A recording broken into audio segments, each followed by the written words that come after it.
자, 동영상을 시청하시는 시청자 여러분, 한 주간도 평안하셨습니까? 오늘이 벌써 25년 11월 마지막 날 30일입니다.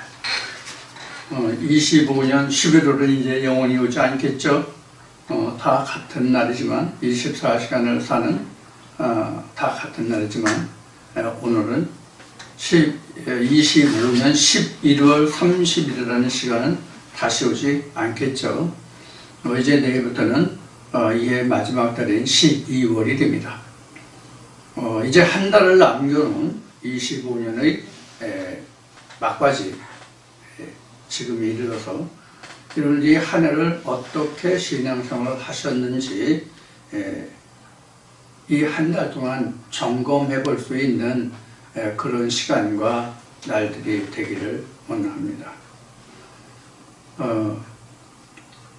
제가 항상 시간을 보내면서 아쉬운 것은 우리가 정말로 유일하신 예수가 말씀하신 것 같이 유일하신 참 하나님과 그의 보내신 자의 음성을 들으면서도 우리가 하나님의 은혜를 제대로 온전히 깨닫지 못하고 항상 어린아이와 같이 자라지 못한 그런 면면들을 보면서 참으로 안타까운 마음이 많습니다.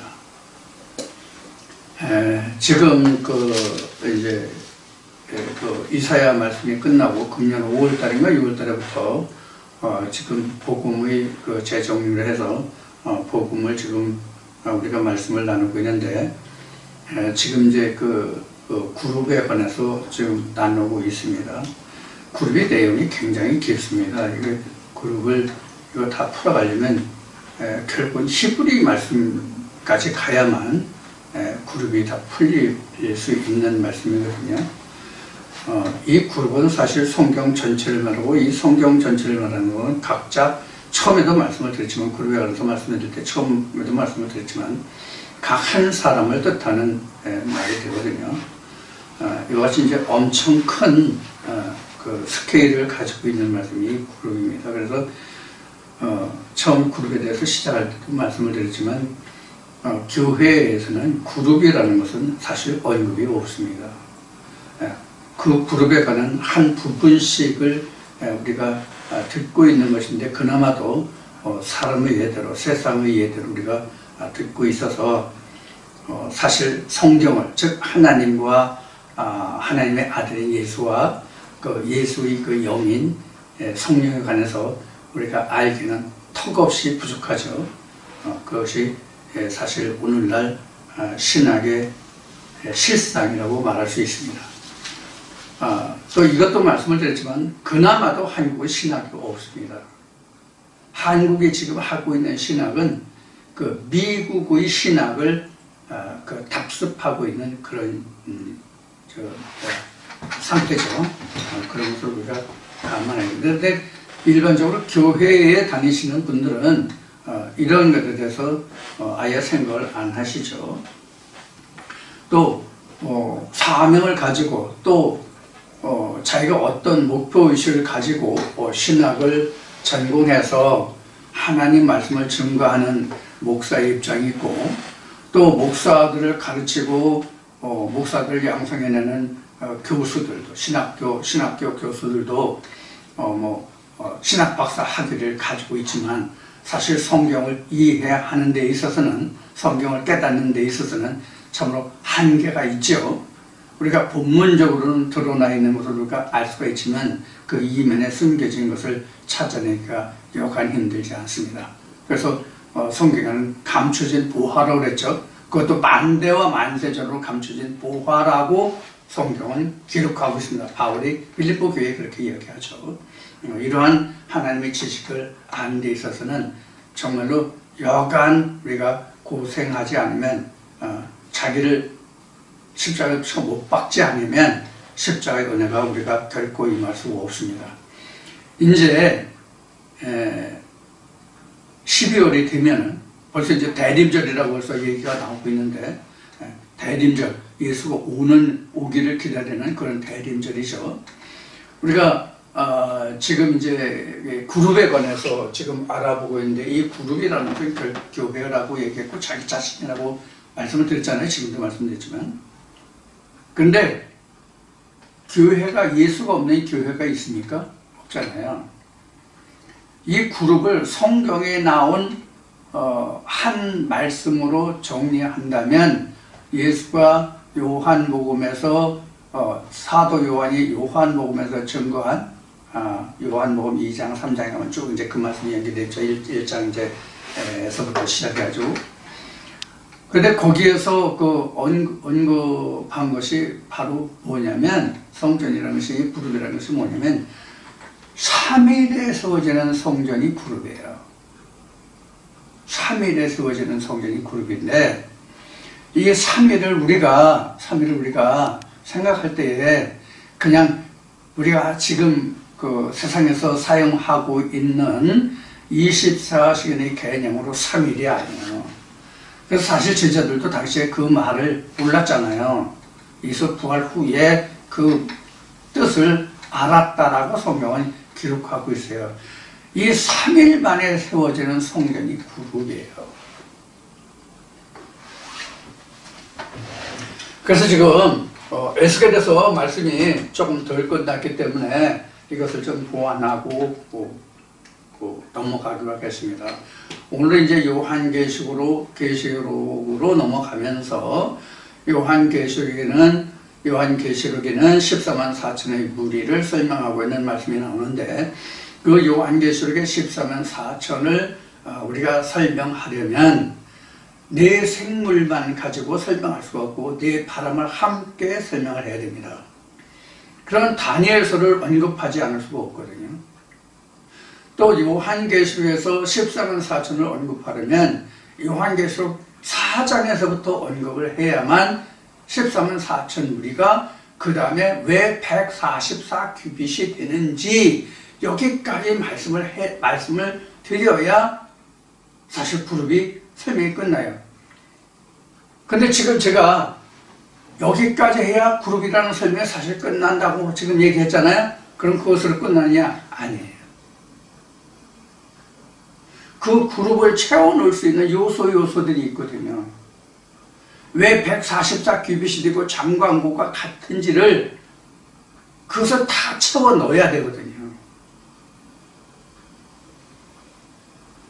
그래서 이 그룹이라는 것을 질문하신 분도 어떠한 의미로 질문하셨고 또 댓글을 통해서 내가 깨달았다, 이제 알았다 하는 그 답글을 다셨는데 어떤 것을 아셨는지 모르겠어요. 자기가 알고 있는 것을 자기가 지금 가지고 있는 것을 쭉 나열해서 설명을 하고 있지만 그 그룹 자체에 대해서 어떤 면을 자기가 알지 못했다든가 아니면 알고 있었는데 그것이 어떻게 확실해졌다든가 이런 답변을 듣지 못했기 때문에 그분도 어떤 상태에 있는지는 다 이야기하기가 참 힘듭니다. 글자를 통해서 문자를 통해서 이게 전체를 다 파악한다는 것은 매우 어려운 얘기거든요. 우리가 서로 얼굴을 마주보고 대화를 나눠서 이것저것 말씀을 맞춰보기 전에는 참 이게 힘들거든요. 그런 면이 있어요. 그래서 지금 말씀드렸죠. 에스겔 1장에 대해서 이제 지난주에 설명드렸잖아요. 사실 이틀 동안 말씀드린 거예요. 두 주를 통해서. 시간수로는 3시간 정도죠. 그런데 에스겔 1장의 결과가 에스겔 48장이에요. 이게 이제 에스겔 48장이 뭐냐면 성전의 완성이거든요. 성전의 완성인데 왜 에스겔이 1장에서는 성전의 완성을 그 48장과 같이 설명했느냐 하는 거거든요. 에스겔 48장을 단적으로 설명하면 이런 모양이 돼요. 이런 모양이에요. 여기에 6지파, 여기에 6지파, 여기가 이제 지성소가 되는 셈이에요. 지성소가 되는 셈이에요. 여기 이제 레위 족속이죠. 레위 족속이 여기 있고, 여기 6지파 이렇게 되죠. 그런데 지금 이렇게 보는 것은 계시록이다. 에스겔 1장에서 이 그 위에와 그 아래에 두 날개들이 있잖아요. 두 날개. 각각 두 날개가 있어가지고, 이렇게, 하늘 위와 땅 아래 이렇게 이제 설명을 하고 있죠. 그래서 지금 그런 의를 봤을 때 이렇게 지금 나눈 거예요. 이렇게. 이렇게 해서, 북에 6지파, 남에 6지파, 남쪽에 6지파, 이렇게 가운데에 하나님의 성전이 있고, 이렇게 해서. 이것이 뭐의 상징이냐면, 이건 수직으로 됐기 때문에 이런데, 이것을 다시 보면은 무엇과 같은가 하면, 이렇게 법궤잖아요? 법궤 있으면, 시온자가 이렇게 돼 있잖아요? 위에 이렇게 돼 있잖아요? 요거의 표현이 바로 이거예요. 요거의 법궤를 만들 때 이렇게 만들었잖아요. 그럼 모세가 이런 법궤를 만들고 성막을 만들 때, 성막은 이게 아니죠. 성막은 이렇게 이제 세 등분이죠. 이렇게 세 등분이죠. 성막은 이렇게 세 등분이잖아요. 그 성전들이 있고 성소가 있고 지성소가 있고 이렇게 돼 있잖아요. 이런 데 있는데 이것이 어떤 모양이냐면 하나님이 내가 시내산에서 내가 보인 그대로 성막을 지으라고 말씀하셨단 말이에요. 그게 이거고 이게 이거예요. 똑같은 거예요. 이게 그룹이에요. 이게 그룹이고 이게 그룹이에요. 그러면 방금 말씀드렸듯이 요한복음에서 사도 요한이 증거한 예수가 말한 3일 만에 세우는 성전이 이렇게 해서 3일이라고요. 이게 3일이에요. 내가 처음 그 성소에 발을 들여놓아서 하나님의 참 하늘의 그림자인 성소에 들어가고 그 다음에는 내가 참 하늘의 그림자에 들어가지 않고 참 하늘에 들어가는 거. 그래서 히브리서까지 말씀을 드리는 거예요. 이렇게 설명을 드려야 그룹이라는 것이 사실 맞춰져요. 요것의 완성편이 뭐냐면 계시록이에요. 계시록의 완성편이 뭐냐면 144 규빗이에요. 14번 사실 144 규빗이 되잖아요. 이것을 천사의 청량 곧 사람의 청량이라고 되어 있는데 천사 곧 사람이라는 것은 누구를 얘기냐면 예수의 청량이에요. 즉 하나님의 청량이에요. 이러한 것들까지 이제 설명을 제가 설명을 드릴 것이고 이 설명에 대해서 여러분들이 받아들이고 이해하고 깨닫고 이것이 여러분들 마음속에 지어져야만 내가 비로소 하나님의 아들이라는 칭호를 받을 수가 있어요. 하나님의 아들이라는 칭호를 받았다고 하는 것은 내가 하나님의 성전으로 지어졌다의 뜻이에요. 그런데 우리가 이런 것을 한번 생각해 보자고요. 나나 이 말씀을 들으시는 여러분들을 막론하고 누구든지 잉태됐을 때, 모태에서 자궁에 잉태됐을 때 나라는 것이 점점 자라서 손발, 머리 이것까지 다 생겨서 내가 진짜 사람의 형태로 온전히 입어졌을 때만 나가 아니거든요. 난자와 정자가 합쳐진 그 순간도 나예요. 난자와 정자가 합쳐지기 전에 정자도 나예요. 난자는 나가 아니에요. 여러분들 이거 꼭 기억하세요. 난자는 내가 아니라고. 이게 무슨 뜻이냐면 성경은 모든 사람을 여자로 표현했잖아. 성경은요. 그러면 난자는 내가 아니라는 것은 나는 내가 아니다고. 내가 아니라는 뜻이라고. 어머니가 난자를 배출할지라도 어머니가 씨를 받지 아니하면 그 난자가 난자 역할을 하지 못해요. 이게 여자거든? 그럼 여자가 여자 될 수 있는 것은 정자가 있음으로써 여자가 되는 거예요. 정자가 없으면 여자가 안 돼. 그래서 정자는 정자대로 나일 수 있지만 난자는 내가 아니다. 이게 무슨 말이냐면 성경에 기록된 대로 그리스도 영이 없으면 그리스도의 사람이 아니다라고 한 그것이 성경으로 말하는 사람이 아니라는 뜻이에요. 하나님의 사람이 아니라는 뜻이에요. 즉 예수가 아니라는 뜻이라고. 그게 성령으로 하지 않으면 내가 나일 수가 없다고.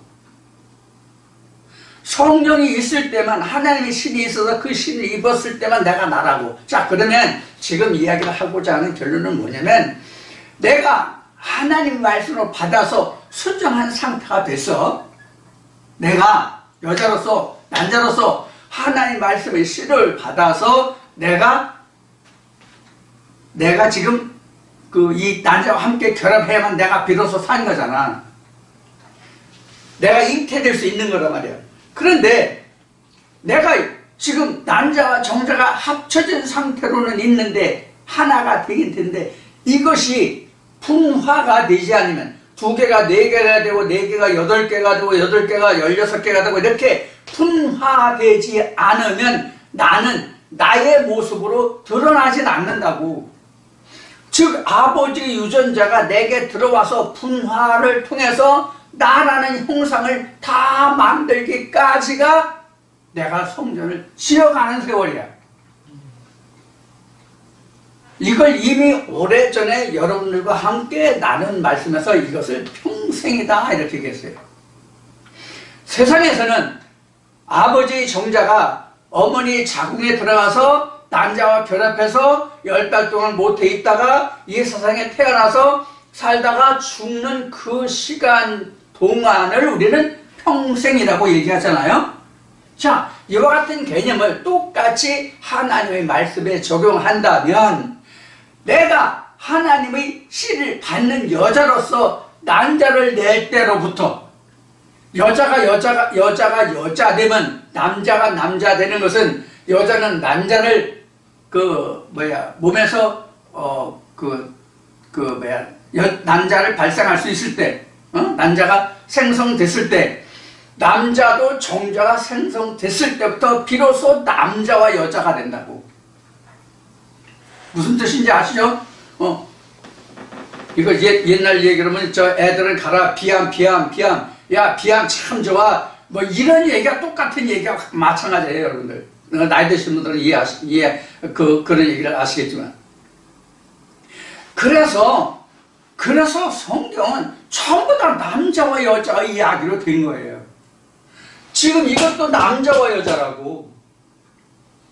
이것도 남자와 여자라고. 그래서 하나님을 남자로 사람을 여자로 성경을 표현해 놓고 있는 거예요. 창세기 2장 3장이 다 그런 거라고. 남자가 애 낳습니까? 남자가 애 낳냐고. 안 낳죠? 근데 창세기 2장은 어떻게 했어요? 남자가 자기 아내 하와를 만들잖아. 그래서 설명이 그랬잖아. 이 여자가 남자에게서 낳았으니 이렇게 됐단 말이에요. 그래서 남자에게서 낳았다는 얘기는 남자가 있음으로써 그 언약의 그 대상인 여자가 나왔다는 뜻이거든요. 이걸 낳았다고 얘기하는 것은 성경에서 하나님이 언제 나를 낳았어요? 하나님이 2000년 전 유대 땅에 온 하나님이 예수 낳았어요?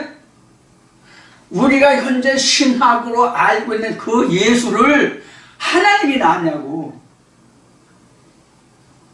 그 아비는 요셉이고 그 어미는 마리아야. 그래서 성경에도 그렇게 말하고 있는 거잖아요. 저 어미 아비를 내가 아는데 저가 하나님이 낳았다. 하나님의 아들이다. 하늘에서 내렸다. 그래서 성령 모독죄로 예수가 결국은 죽은 거잖아요. 이걸 지금도 모르는 거야, 이걸. 신학 박사님들이 이걸 모른다고.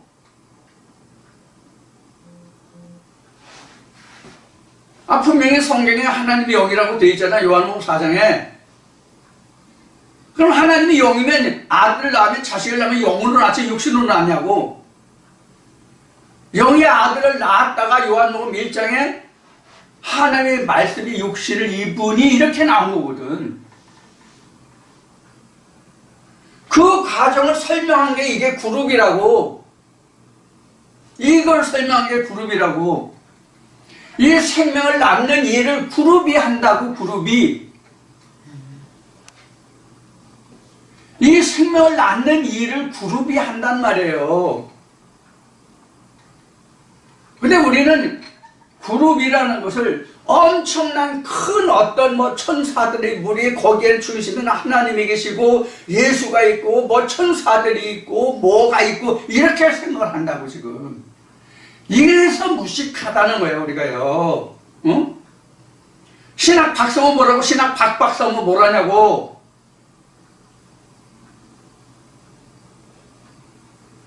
하나님의 생명을 낳지 못하는 신학 박사가 목사들이 무슨 소용이냐고 하나님께. 그걸 설명한 것이 요한계시록에서 이제 여러분들과 이제 말씀을 나눌 거예요 나중에.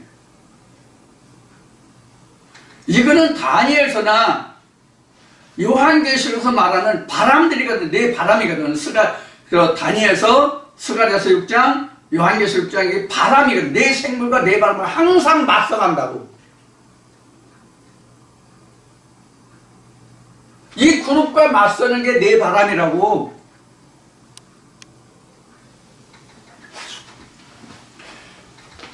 이 지금 내용을 에스겔 1장에서 위에 아래 이렇게 그 두 날개가 덮는데 뭐를 덮었다고 그랬죠? 뭐를 덮었다고 지난주에 여러분들에게 말씀을 드렸어요? 응? 에스겔 1장 23절이 뭐였어요? 생물이 3번 나와. 근데 첫 번째 생물은 여자라고. 그 뒤에 나오는 두 날개를 꽈서 가리는 그 생물들은 이씨라고. 이씨가 즉 하나님의 영이 하나님의 언약을 보호하고 있다고, 감싸고 있다고. 이게 사도 바울이 빌립보 교회에 말한 무슨 말씀 같으면 만대와 만세 전으로부터 감췄던 비밀 예수 그리스도 말에 그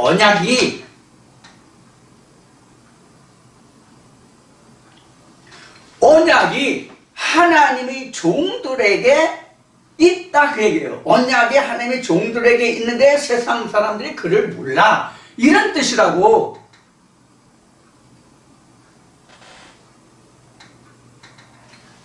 이 지금 법궤 위에 있는 이 두 천사의 이 모습을 우리가 그 성경에서는 뭐라고 되어 있어요? 뭐라고 되어 있어요? 여기를 시은좌잖아. 은혜를 베푸는 자리라고. 은혜를 베푸는 자리. 누가 은혜를 베풀어? 이 지금 법궤가 은혜를 베풀어? 예? 법궤가 은혜를 베풀 수 있습니까? 무슨 얘기냐면 이 성경 자체가 여러분들 은혜를 베풀 수 있습니까?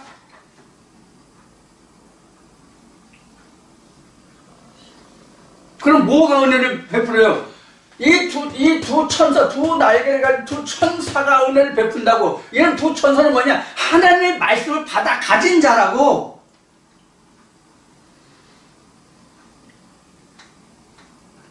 왜 여기서 쉬운 자들 여기서 죄사함을 받고 은혜가 베풀어지는지 이 뜻이 무엇인지를 아냐고. 이렇게 그냥 지어졌으니까 지어진 거야? 모사가 이렇게 만들었으니까 이게 법궤고 여기 법궤 안에 말씀이 있고 여기 쉬운 자가 있고 이렇게 하는 거예요? 무엇들을 하는 거냐고 지금. 신학박사들 교회에 지금 무엇들을 하는 거냐고.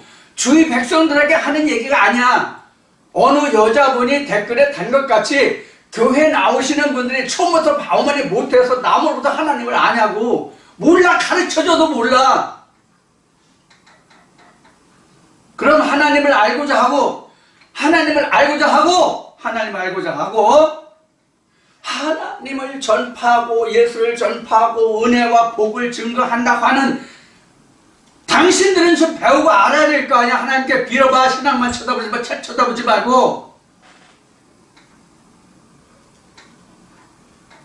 하나님께 기도해보라고. 시편 말씀에 있는 것이 나를 간절히 찾는 자에게 내가 나타나리라고 그랬잖아. 맨날 먹고 똥 싸는 것만 저기 하지 말고.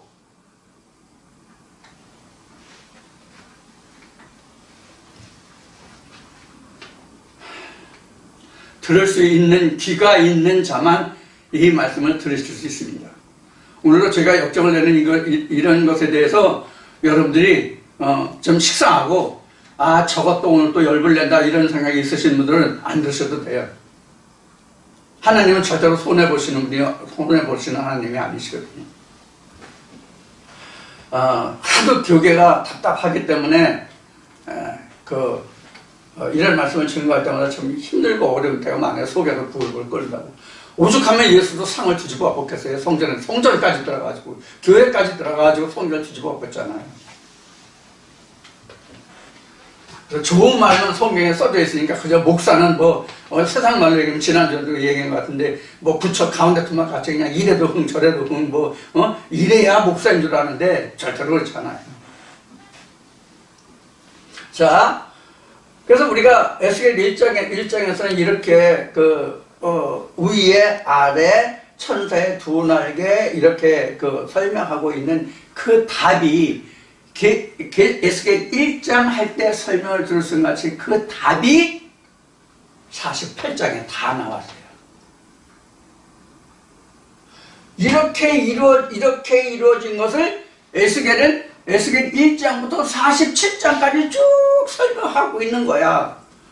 그래서 그 안에 44장인가 45장에 보면 성전 문지방에서 흘러나오는 물이 바다로 올라가서 바다를 소성시키고 온 세상을 다시 소성시켰다는 말씀이 나오죠. 아니, 예루살렘 성전에서 언제부터 물이 흘러나와가지고 세상을 바다를 소성시켰어? 그 바다가 무슨 바다예요? 그 바다가 무슨 바다냐고. 우리 썩어진 심령이 바다라고. 하나님을 알지 못하는 우리 마음이 바다야. 그 바다에 하나님의 생수가 성전에서 흘러나와야 내 영혼이 소상함을 입는다는 뜻이거든. 아니, 간단하잖아. 뭐 많이 복잡하게 설명할 거 있어.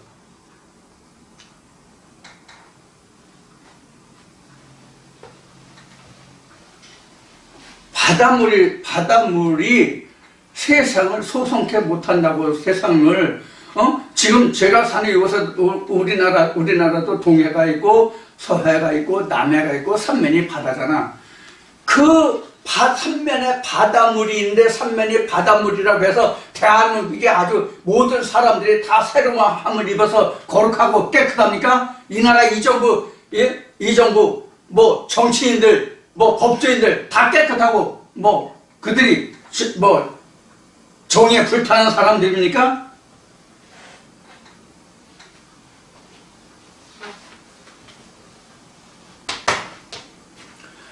자, 에스겔 1장을 다시 정리하면 에스겔 48장이다. 에스겔 1장을 다시 정리하면 에스겔 48장이다. 그 결론이. 그럼 왜 에스겔 48장에서는 이와 같은 성전을 나타냈느냐? 바로 1장의 설명이 그렇기 때문에 그렇고, 이렇게 만들어진 것이 뭐냐면 이스라엘 백성들이 소성함을 입지 못했기 때문에, 하나님의 말씀은 소성함을 입지 못했기 때문에 에스겔 37장에서 이 뼈 저 뼈가 들어맞는 생계로 대안하고 성전 문지방에서 흘러나오는 그 생수로 인해서 이스라엘 백성들이 소상함을 입어서 이와 같은 것을 이룬 거예요. 이게 이스라엘 백성들로 보면 이게 60만 3,550명이라고 민수기 2장에서 나왔잖아. 네? 민수기 2장에서. 자, 이거는 요 정도까지만 우선 설명합시다. 에스겔 1장의 결론이 에스겔 48장이다 하는 거는 요 정도까지만 설명을 드릴게요. 요 위에 6지파, 아래 6지파 이것은 어떻게 이루어지는지는 여러분들이 찬찬하게 에스겔 48장을 한번 읽어보세요. 에스겔 48장을 읽어보시면 이렇게 배치되어 있고 여기에 레위지파를 넣은 요것이 나올 거예요. 요것을 찬찬히 보시면 이렇게 구성되어 있구나 하는 것을 볼 수 있어요. 혹시 그 성경 사전을 가지고 계신 분들 중에 그 에스겔 성전에 대해서 그림이 나와 있는 것이 혹에 있는 성경 사전이 있을지도 몰라요. 성경 사전이 있는 분들은 이렇게 본 적이 있는 분들이 있거나 아니면 못 봤으면 성경 사전이 있는데 보지 못했으면 한번 찾아보시기 바랍니다. 이게 에스겔 성전이에요. 근데 에스겔 성전은 바로 이거다. 요거의 근본은 뭐냐? 창세기 3장 24절에 21절이야. 거기에 있는 뭐다? 그룹과 화형검이다.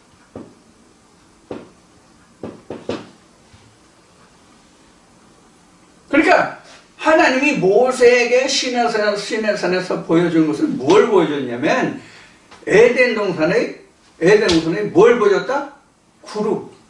그룹을 보여줬다.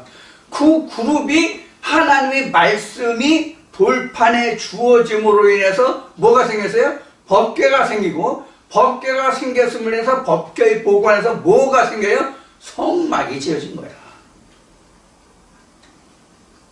그러니까 법궤를 위해서 성막이 있는 거지 성막을 위해서 법궤가 있는 게 아니라는 얘기예요. 이것을 다시 얘기하면 내가 이 육신이 보호받을 수 있는 것은 내 안에 돌판이 있기 때문에 법궤가 있기 때문에 내가 보호받는 내가 장막이 돼서 그래서 이 장막을 벗으면 이렇게 된 거야 성경이.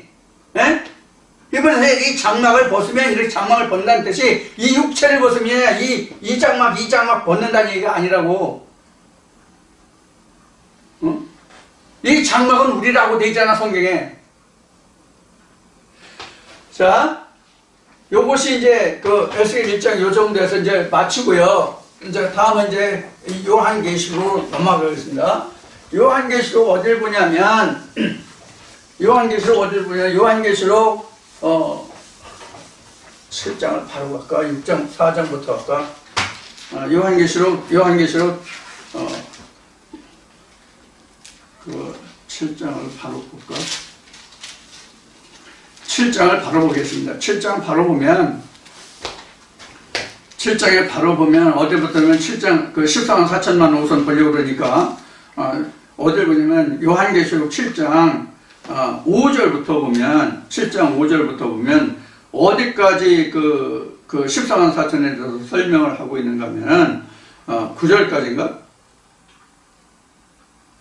8절까지만 봐도 되겠네. 8절까지만 봐도 14만 4천이 우리가 이미 다 나와 있네요. 왜냐하면 앞에 14만 4천이 전제가 되고 각 지파별로 얼마씩이라는 것이 나왔으니까. 자, 요한계시록 7장을 보겠습니다. 어디부터 보냐면 4절부터 봅시다. 4절부터. 그 다음에 나머지는 말씀을 진행하면서 보기로 하고요. 자, 요한계시록 7장 4절로부터 보면 내가 인맞은 자의 수를 들으니 이스라엘 자손의 각 지파 중에서 인맞은 자들이 14만 4천이니 유다 지파 중에 인맞은 자가 1만 2천, 루벤 지파 중에 1만 2천, 갓 지파 1만 2천 이렇게 해서 맨 마지막에 베냐민 지파의 인맞은 자까지 해서 1만 2천이에요. 그래서 12지파가 1만 2천씩이니까 12 곱하기 12 곱하기 1만 2천이면 이게 14만 4천이에요.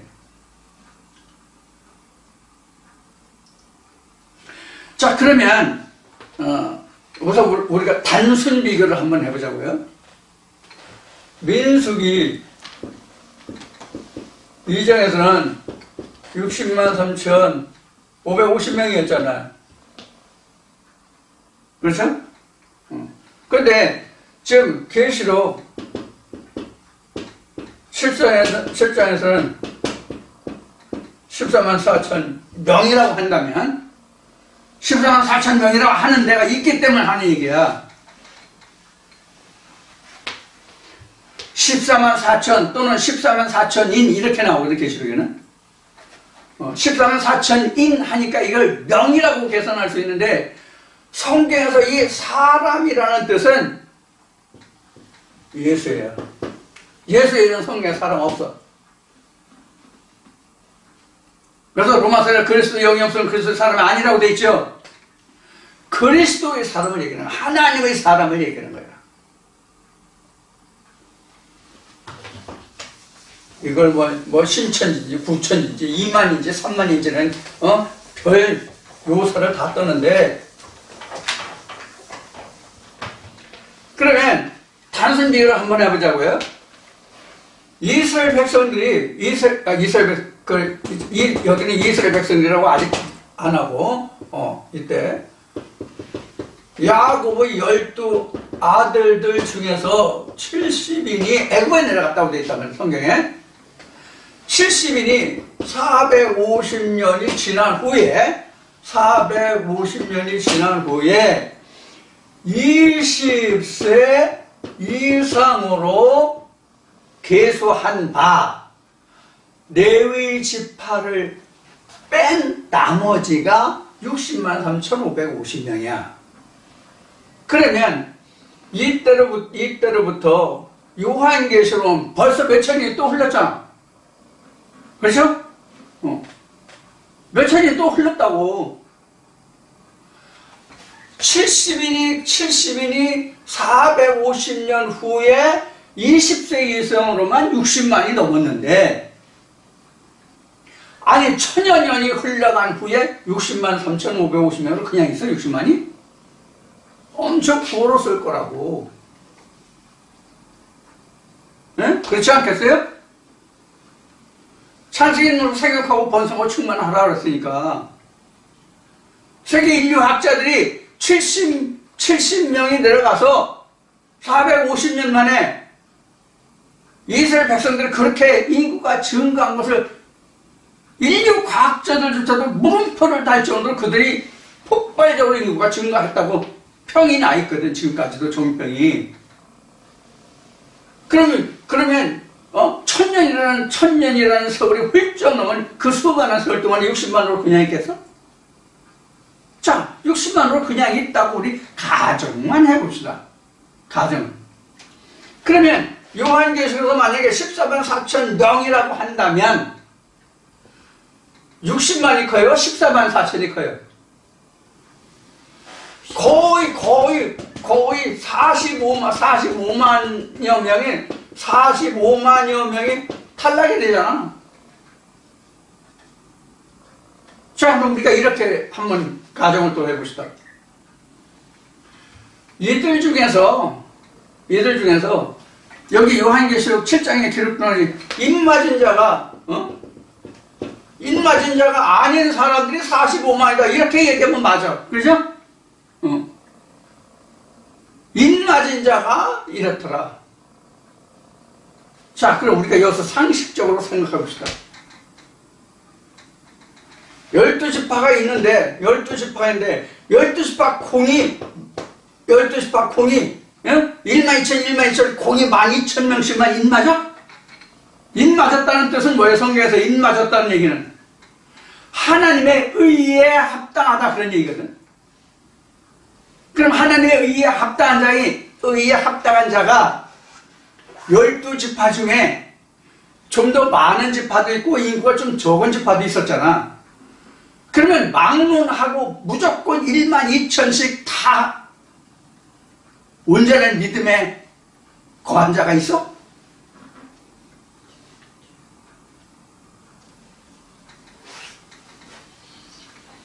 유다 지파가 좀 강성을 했는데, 유다 지파에 예를 들어서 13,000이 있다고 가정합시다. 13,000.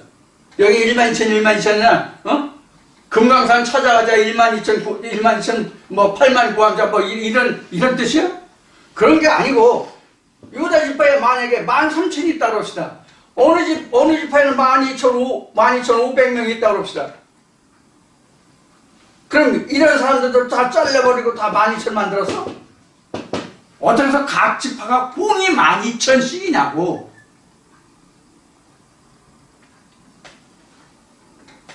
그럼 이 12,000이라는 이 의미가 뭐냐? 이제 계시록에 이제 여기서 이제 다 나와 이게요. 여기 이렇게 있었잖아. 세 지파씩 예? 세 지파씩 이렇게 있었잖아요.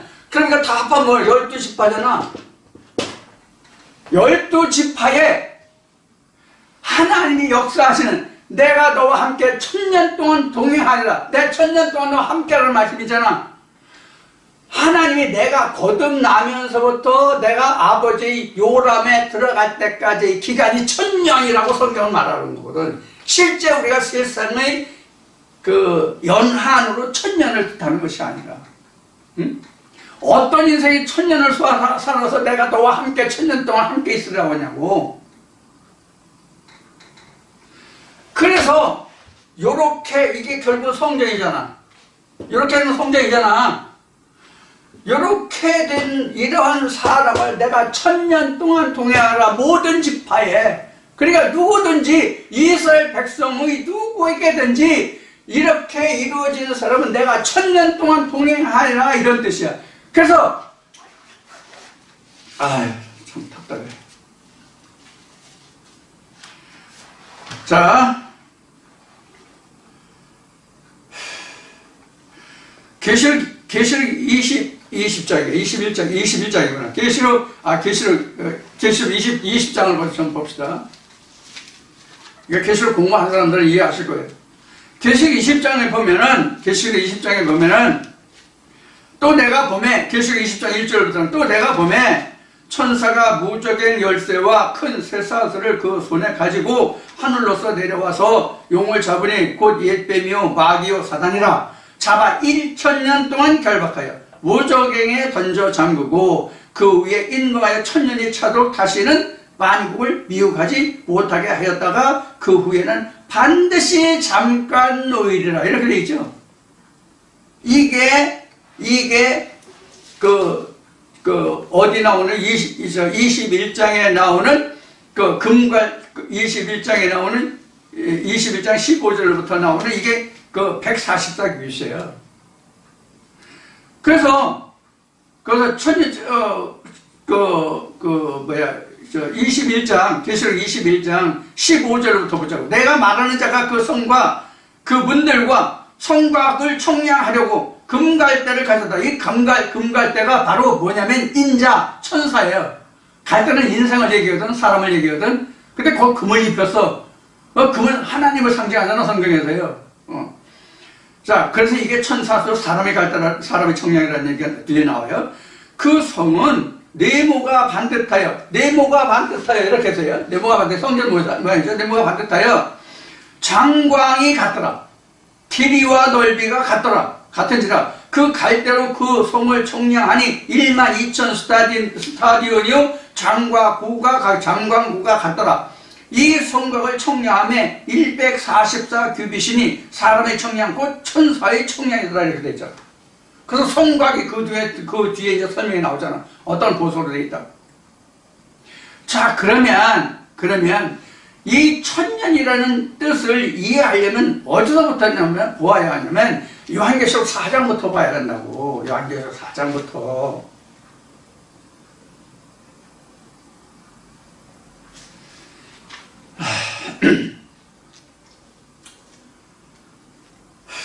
그래서 우리가 이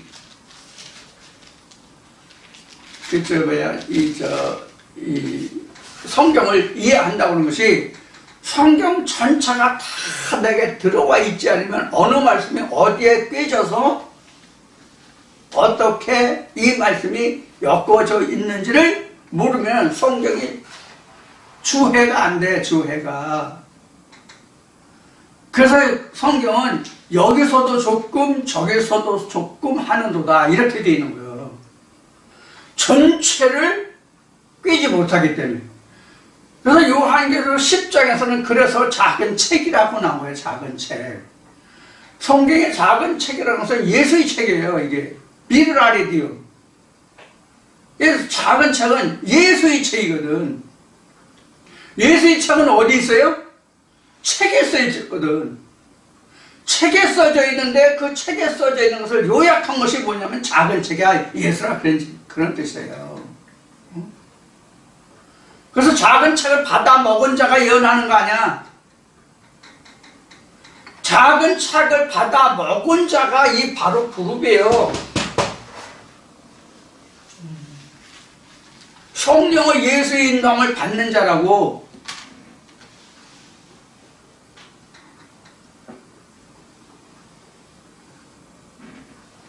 자, 지금 시간이 좀 된 것 같은데, 언제 시작했는지 지금 잘 안 봐가지고 잘 모르겠는데, 이제 이렇게 성경이 이제 기록을 하고 있는 거예요. 자, 그러면,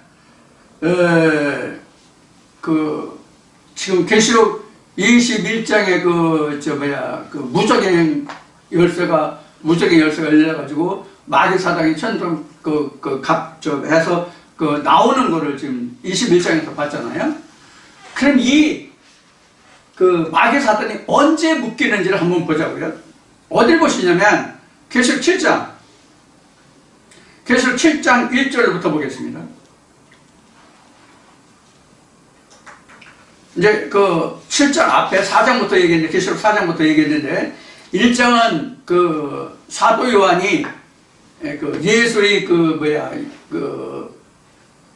영을 만나는 그런 것들이 설명이 되어 있고, 2장 3장은 아시아 7교회에 대한 설명이 되어 있고, 그 다음에 4장부터는 에스겔 1장에서 설명하고 있는 말씀으로부터 된다고 기록되어 있다고 보시면 돼요. 그런데 그런 과정을 거쳐서 6장을 거쳐서 7장에 오는데, 7장에 보면 이런 말이 있어요. 7장 봅시다. 요한계시록 7장.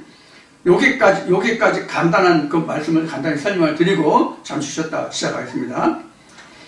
이 일 후에, 그러니까 이 일 후에는 6장까지의 일이 맞춰진 후에요. 6장까지 맞춰진 일 후에, 요걸 나중에 설명할게요. 6장까지, 4장부터는.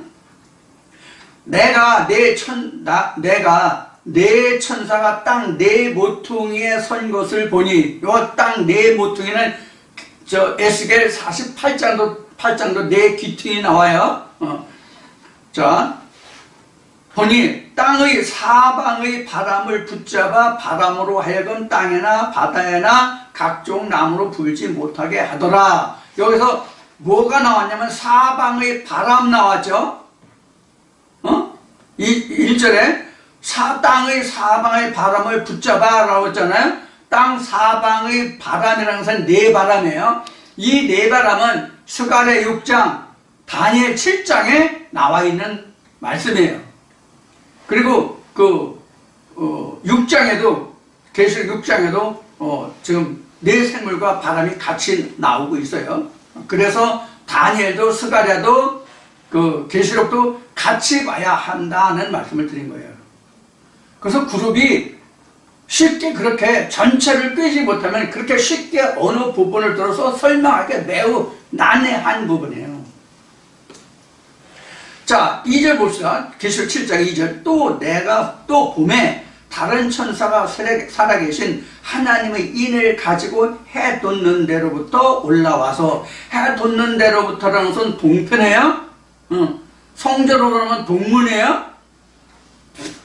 자, 해 돋는 데로부터 올라와서 땅과 바다를 해롭게 할 권세를 얻은, 여기서 땅과 바다를 해롭게 할 권세를 얻은이라는 것은 에스겔 1장으로 보면 위의 것과 아래 그룹들이에요. 위의 그룹과 아래 그룹이 두 날개로 위에도 감싸고 있고 아래도 감싸고 있잖아요. 그런 모습을 얘기하고 있는 거예요.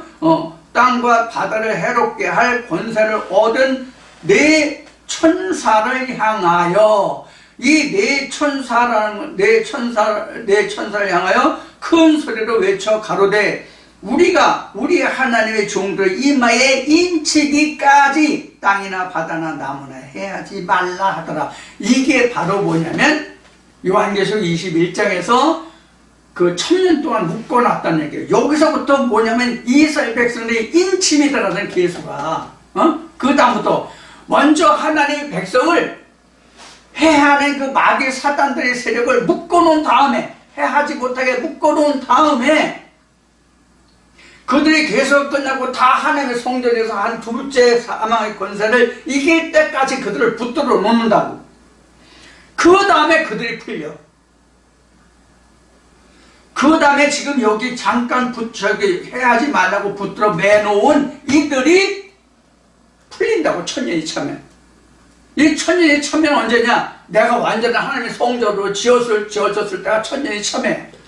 그때 총량을 해보니까, 천사 하나님의 총량으로 총량을 해보니까, 금갈대로 총량을 해보니까 14만 4천이 144 규빗이 했더라. 즉 하나님의 천년이 찼더라. 그러니까 144 규빗으로 장광고가, 앞에는 장광만 나왔잖아요. 그 다음에 144에서는 장광고죠.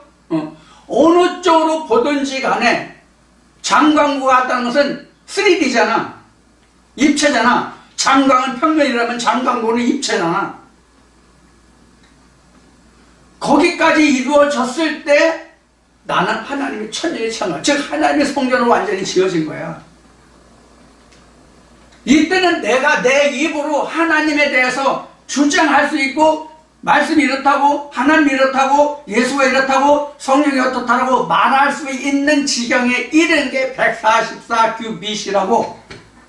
이게 요한복음에서 예수가 말한 것으로 인용한다면, 내가 유일하신 참 하나님과 그의 보내신 자라고 말한, 내가 그래서 하늘로 왔다, 내가 말씀으로 거룩함을 받아서 세상에 왔는데 내가 하늘로서 왔다, 하나님께로 왔다는 말을 너희가 왜 참나만 하느냐, 이 말씀이 그때 나오는 거야.